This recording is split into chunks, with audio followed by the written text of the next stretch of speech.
ಕುಡಿದ ಅಮಲಿನಲ್ಲಿ ನೇಣು ಬಿಗಿದುಕೊಂಡ ಯುವಕ.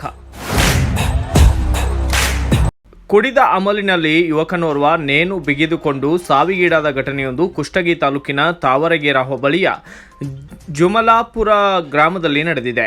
ಮಾಹಿತಿ ತಿಳಿಯುತ್ತಿದ್ದಂತೆ ಸ್ಥಳಕ್ಕೆ ಆಗಮಿಸಿದ ತಾವರಗೇರ ಪೊಲೀಸರು ಆಗಮಿಸಿ ಪ್ರಕರಣ ದಾಖಲು ಮಾಡಿಕೊಂಡು ಸ್ಥಳ ಪರಿಶೀಲನೆ ನಡೆಸಿದ್ದಾರೆ. ಇನ್ನು ನೇಣು ಬಿಗಿದುಕೊಂಡ ವ್ಯಕ್ತಿಯನ್ನ ರಮೇಶ್ ಎಂದು ತಿಳಿದು ಬಂದಿದ್ದು, ತಂದೆ ತಾಯಿಗೆ ಒಬ್ಬನೇ ಮಗನಾಗಿದ್ದ ರಮೇಶ್ ಕುಡಿದ ಮತ್ತಿನಲ್ಲಿ ಹೀಗೆ ಮಾಡಿಕೊಂಡಿದ್ದಾನೆ ಎಂದು ಸ್ಥಳೀಯರು ಮಾತನಾಡಿಕೊಳ್ಳುತ್ತಿದ್ದಾರೆ. ಆದರೆ ರಮೇಶನ ಸಾವಿಗೆ ನಿಖರವಾದ ಕಾರಣ ಇನ್ನೂ ತಿಳಿದು ಬಂದಿಲ್ಲ. ಪೊಲೀಸ್ ತನಿಖೆಯಿಂದ ಮಾತ್ರ ಹೊರಗೆ ಬರಬೇಕಿದೆ. Bureau report, Reshma, Kannada Janashree news, Kushtagi.